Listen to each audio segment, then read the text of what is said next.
What do you think it is about The Wonderful Wizard of Oz that has made it such an enduring and popular fantasy? Well, when I was growing up, it was like the children's Super Bowl. Everyone gathered around the set, and there was two elements. It was the scariest movie you've ever seen, The Wicked Witch and the Flying Monkeys, but also the happiest. And there's something about it, something mysterious and magical, and I think it's a dimension of spirituality that even kids can relate to that makes it endure. And here we are 70 years after the movie. Well, you're really talking more about the book here, and authors as varied as Gore Vidal and Salman Rushdie have praised its literary qualities.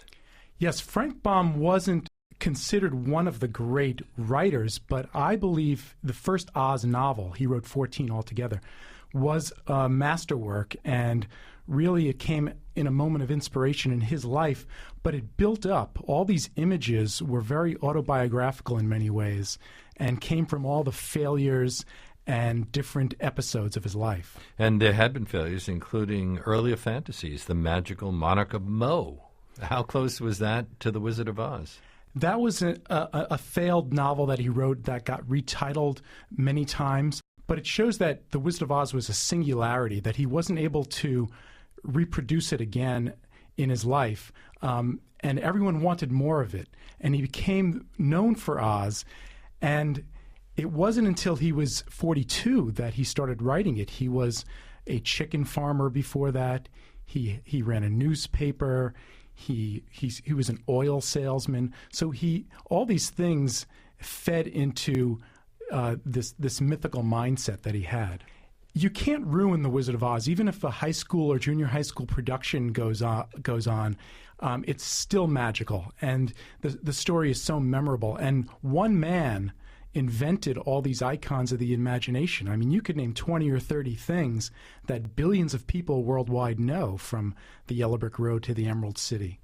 Now, you were an editor at Business Week and the author of The Last Lone Inventor, named by Fortune as one of the 75 best business books of all time. But this seems like a rather odd project for someone with your background to be involved with. Well, I've always written about innovation and invention, and I really think that what Frank Baum did was invent a great myth, a great story. And I've written about the invention of TV or the light bulb or the telephone.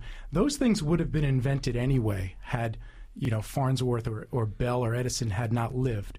But because they were inevitable. They were inevitable, and other people were working on them. If Frank Baum never lived, no one would have invented The Wizard of Oz, and we wouldn't have it. So it got me thinking that it really was an incredible innovation. But isn't all writing an invention of that sort? We can credit pretty much any writer who's written a book that has had some kind of enduring value with being an inventor. I think so, and there's a lot of commonalities between storytelling and technological invention. In his case, he had been a journalist first, worked on newspapers. He had this dream when he was a kid to become a great novelist, but he got derailed from it. And he became a chicken farmer, an oil salesman that helped inspire the Tin Man. He did get back to journalism in that when he moved from where he grew up in Syracuse, New York, he moved out to the Dakota Territory, which was this frontier boom town and very much part of the whole manifest destiny of conquering the continent. And he was reporting on all these events on the frontier. And he did get back into journalism and eventually found himself as a children's author, but really writing was his first love.